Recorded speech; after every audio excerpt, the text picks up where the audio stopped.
Bom dia, irmãos. Bom dia a todos que estão nos acompanhando pela internet. Que bom ter vocês aqui conosco. Que alegria poder compartilhar a palavra de Deus. Amém? Foi um grande presente que nós recebemos. A palavra inspirada, registrada nas Escrituras. E quando a gente se dedica a ela, busca, a gente encontra maravilhas, verdadeiros tesouros. Gostaria que os irmãos abrissem comigo num grande tesouro que está na sua Bíblia, em Atos capítulo 3. Atos 3, a partir do versículo 1 até o 7.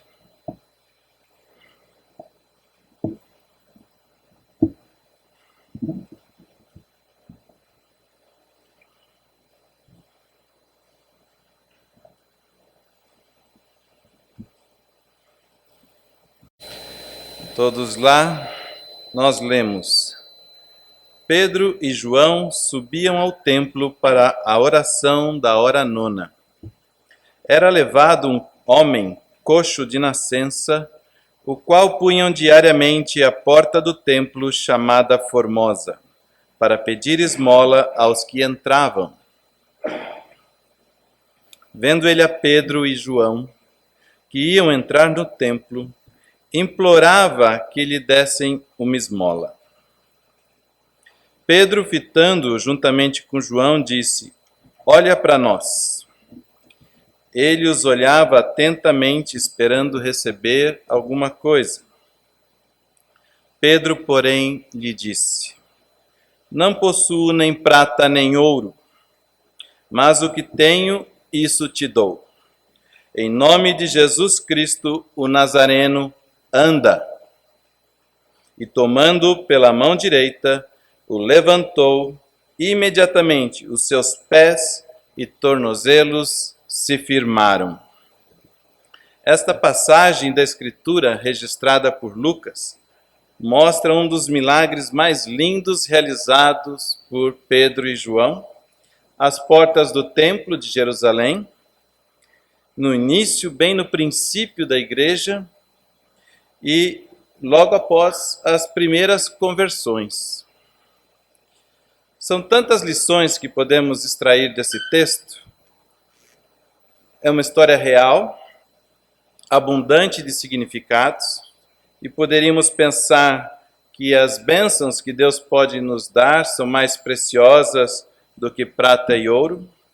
Podemos pensar que o poder de Deus fora manifesto aos apóstolos através de uma cadeia de outorgação de poder. O tempo da restauração finalmente havia chegado, algo prometido tantas vezes no Velho Testamento, e já estava ali presente, com a vida e obra de Cristo, viviam o tempo da restauração. Enfim, inúmeras lições. Mas quero, com esse texto, ilustrar e fazer algumas considerações sobre algo meio inusitado. Quero falar sobre a vida no quase. Você conhece essa palavrinha? Quase. Quase lá. Quase gol. Bateu na trave.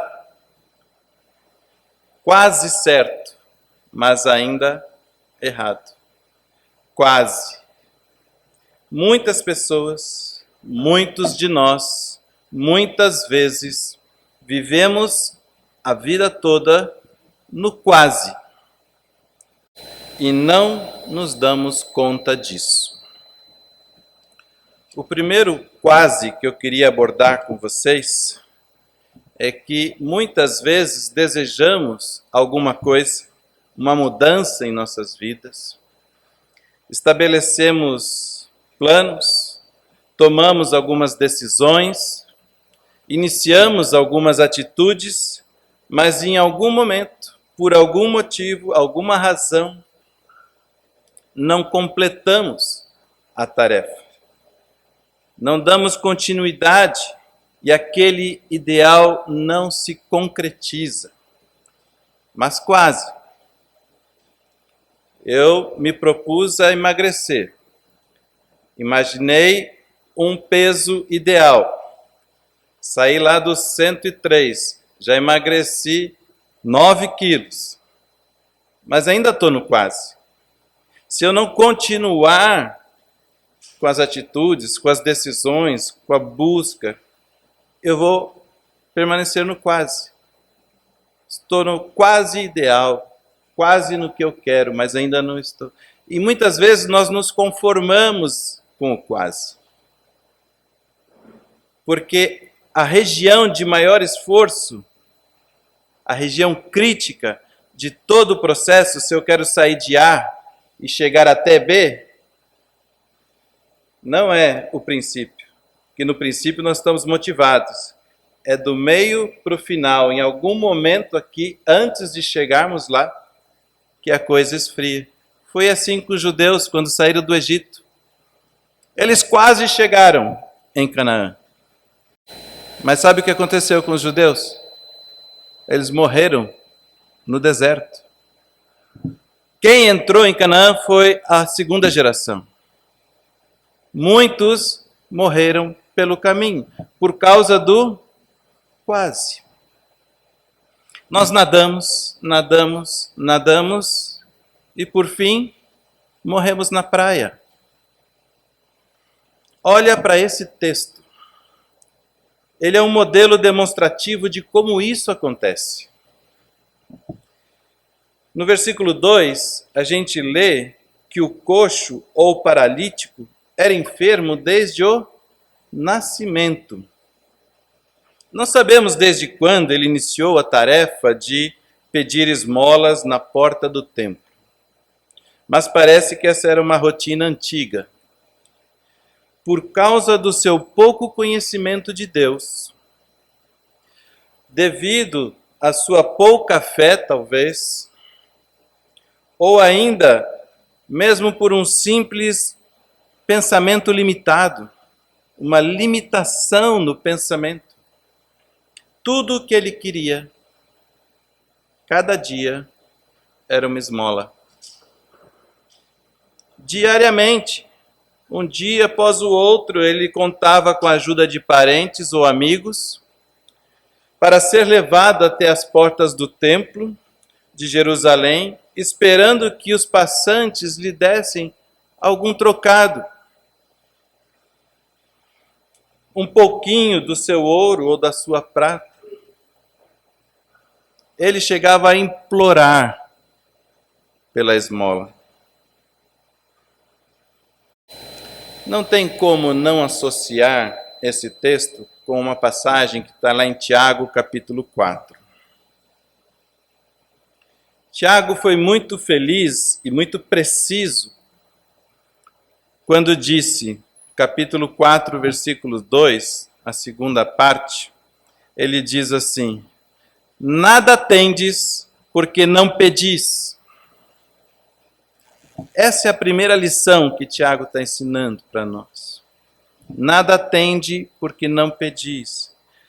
Pedis e não recebeis porque pedis mal. Essa é a segunda lição. Para esbanjardes em vossos prazeres terrenos. Pedis mal. 2 problemas da humanidade. Não pedimos ou pedimos mal. Quero que você, olhando para o texto de Atos 3, se identifique com aquele coxo. Os coxos somos nós. Nós somos.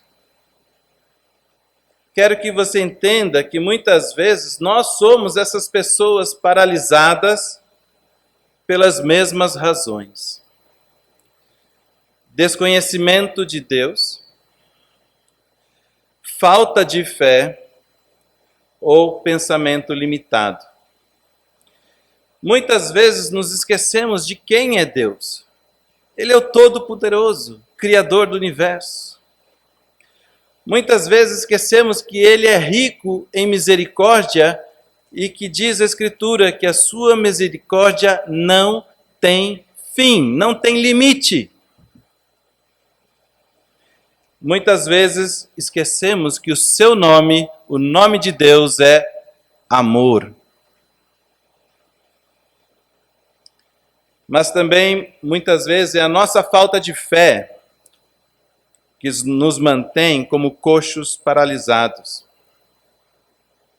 Deus tem tantas coisas mais urgentes para resolver, certamente, do que os meus problemas. Ou questões mais elevadas para tratar, como a guerra na Ucrânia. Ou outras questões. Assuntos mais importantes para cuidar do que os meus. Isso é falta de fé. Muitas vezes, o nosso pensamento é limitado.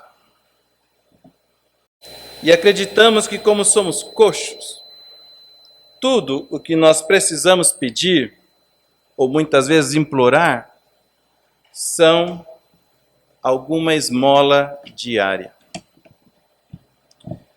Mas quando vamos até Jesus e perguntamos para Ele o que Ele tem a dizer sobre isso, Ele nos leva até o Sermão do Monte.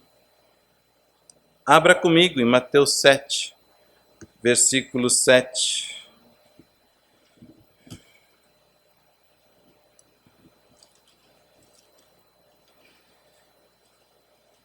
Mateus 7, versículo 7 diz: pedi, Jesus dizendo, está no imperativo, o verbo está no imperativo. Pedi e dar-se-vos-á, buscai e achareis, batei e abrir-se-vos-á, pois todo o que pede, recebe, e o que busca, encontra, e a quem bate, abrir-se-lhe-á. Ou qual dentre vós é o homem que, se porventura o filho lhe pedir pão, lhe dará uma pedra? Ou se lhe pedir um peixe, lhe dará uma cobra? Ora, se vós, que sois maus, sabeis dar boas dádivas aos vossos filhos, quanto mais vosso Pai que está nos céus dará boas coisas aos que lhe pedirem. Jesus está falando conosco, que somos coxos, paralíticos e ficamos na porta do templo implorando por esmola. Muitas vezes a nossa vida é vivida no quase, porque não pedimos ou pedimos mal. Se nós fizéssemos uma lista do que deveríamos pedir, você tem a sua? Eu andei pensando, e eu pediria que fiz uma lista de pedidos. Eu sugiro que hoje, antes de dormir, você ainda faça a sua.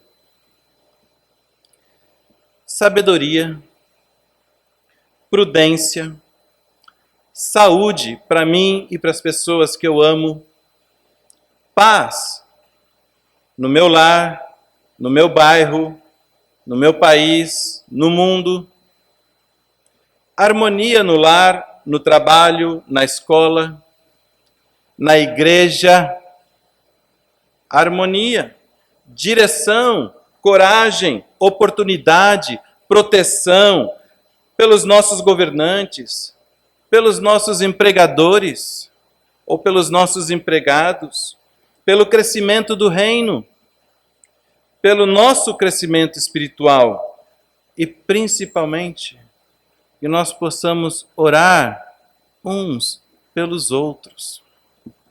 Você pode fazer sua lista, faça a sua lista e dedique-se a pedir e pedir certo. Pedir com coragem, com convicção, com fé. Porque Tiago também disse que não adianta pedir vacilante, em dúvida. Não espere que alcançará de Deus alguma coisa aquele que não tem fé e convicção naquilo que pede. E o segundo ponto que eu gostaria de abordar com vocês ainda naquela passagem de Atos 3, é a vida eterna no quase.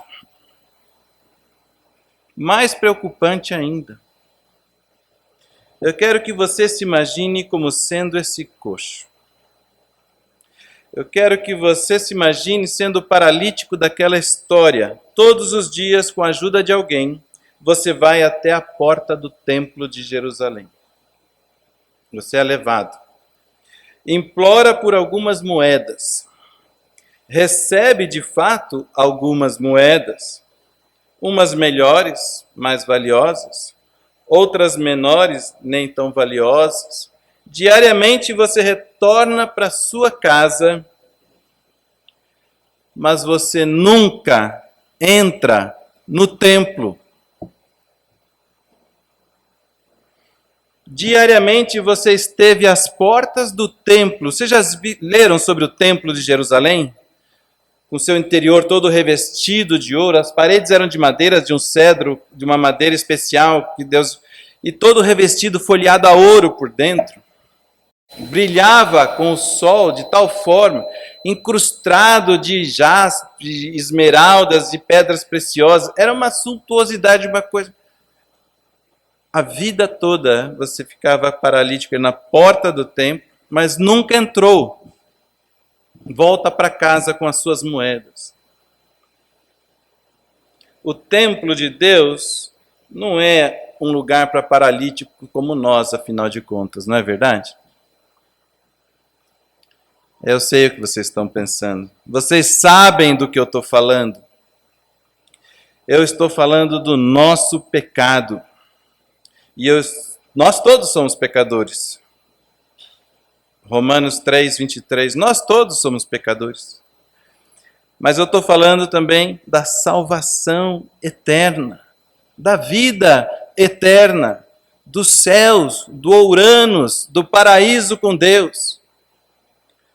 É evidente que os céus não são um lugar para pessoas pecadoras como nós. Caso contrário, Adão e Eva não teriam que ser expulsos de lá. Mas damos graças a Deus por Jesus Cristo, seu Filho. Amém? Amém. Damos graças a Deus porque Ele nos deu o perdão. Amém? Nos trouxe a salvação. Amém? E o que nós fazemos? Vamos olhar para o texto novamente. Atos 3. Nós lemos até o 7, propositadamente. Mas no versículo 4, Pedro, fitando juntamente com João, disse: olha para nós. Olha para nós. Presta atenção. No versículo 8, vamos ler os 5, 6 e 7 para não perder a sequência. Ele os olhava atentamente, esperando receber alguma coisa. Olha a mente do paralítico. Pedro, porém, lhe disse: não possuo nem prata nem ouro, mas o que eu tenho te dou. Em nome de Jesus, o Nazareno, anda!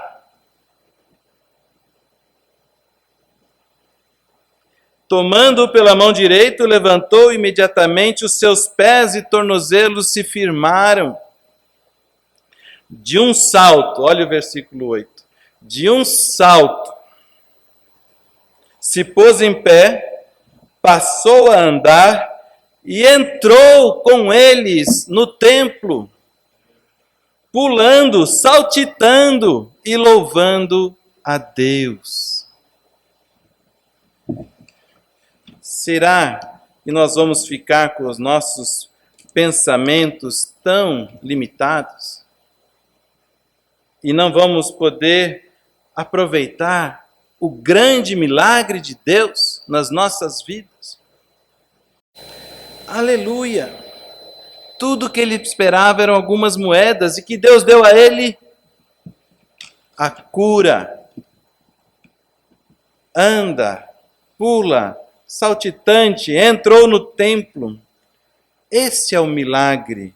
Deus através da missão do Filho, Jesus Cristo, vindo ao mundo, pela promessa revelada, o Espírito Santo sobre os apóstolos, Deus trabalhou uma cadeia de fatos, de eventos, para que aquele pobre paralítico, muito mais do que tudo que ele havia pensado ou imaginado, recebesse a cura e a salvação.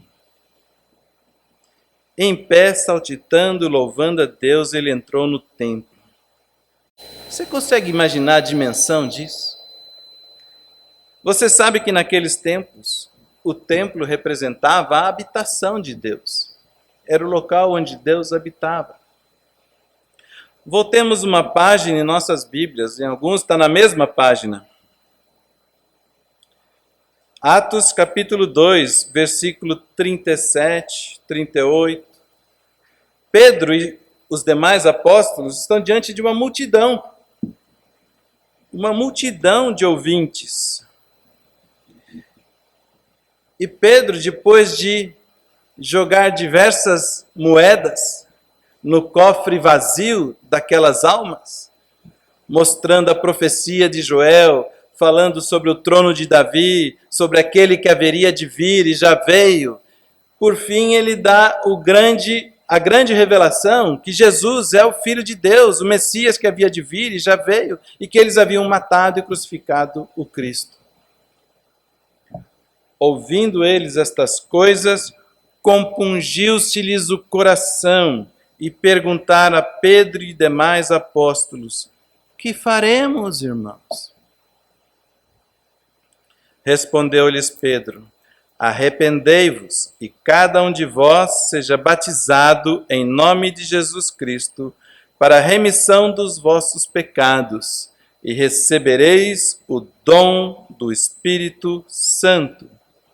Pois para vós outros é a promessa, para vossos filhos e para todos que ainda estão longe, isto é, para quantos o Senhor nosso Deus chamar.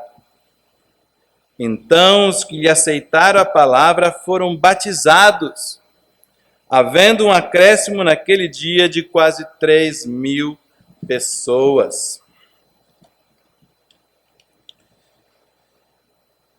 Enquanto Pedro discursava, aqueles ouvidos, mentes, corações se deliciavam, se regozijavam com aquilo que estava sendo oferecido, pequenas moedas que recebiam. Dava para ouvir o tilintar dessas moedas batendo no fundo do cofre daquelas almas. Aquelas almas estavam ressequidas, sofridas, áridas, finitas e limitadas a uma vida terrena. Mas chega um momento em que Pedro lhes chama a atenção, dizendo: olha para nós, presta atenção. E Pedro diz: arrependei-vos e cada um de vós seja batizado em nome de Jesus Cristo. Sabe o que é isso? Na história do coxo? Corresponde ao momento em que Pedro diz: em nome de Jesus Cristo, o Nazareno, anda. É a mesma coisa. Estende a mão direita para ele. No versículo 41 de Atos 2, nós lemos: então os que lhe aceitaram a palavra foram batizados, havendo um acréscimo naquele dia de quase 3.000 pessoas. Sabe o que quer dizer isso na história do coxo? De um salto, aquele paralítico se pôs em pé. Passou a andar e entrou no templo com eles, saltando e louvando a Deus. Você consegue enxergar a conexão entre a história do coxo? e a salvação dessas quase 3.000 almas que estavam ali ouvindo o discurso de Pedro. E eu vou falar para vocês, eu conheço e convivo com muitas pessoas que vivem se satisfazendo com as palavras, os estudos, leituras bíblicas, sermões, orações, benevolências, moedas tilintando no fundo do cofre. Diariamente se saciam com as esmolas de fé e esperança oriundas do Evangelho, mas nunca se entregam ao milagre maior da salvação e não são batizadas. Resistem. Por quê? Porque não toma posse do maior milagre que Deus oferece ao ser humano. Não dão este salto, não se põem em pé. Não entram no templo da graça, da vida eterna, da salvação de Deus.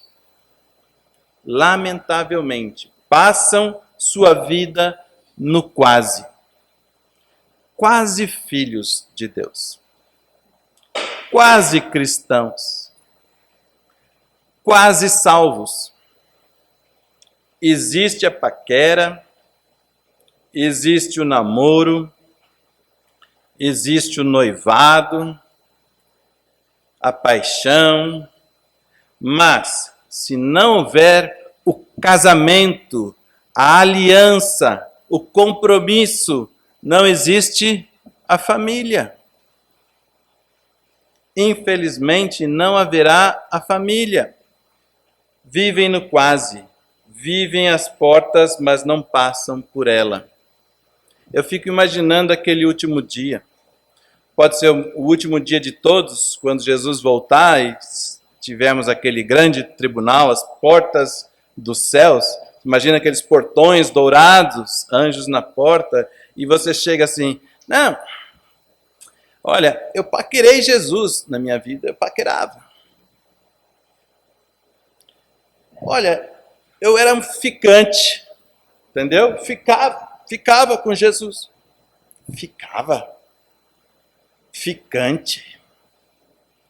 O que o anjo vai dizer? O que você imagina que passa na mente do Criador?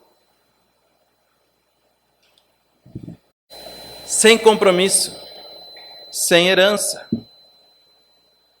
sem milagre. João 10, 9, disse Jesus, eu sou a porta. Se alguém entrar por mim, será salvo. Entrará e sairá e encontrará pastagem. Em João 3,5, Jesus disse algo mais claro ainda. Em verdade te digo, quem não nascer da água e do Espírito, não pode entrar no reino de Deus. Não fui eu que disse, não sou eu que estou dizendo. Jesus disse enquanto esteve aqui. Não te admires de eu te dizer, importa-vos nascer de novo, Jesus disse. Por isso eu oro, eu clamo, eu imploro, eu peço, você que tem vivido a sua vida às portas do milagre da salvação.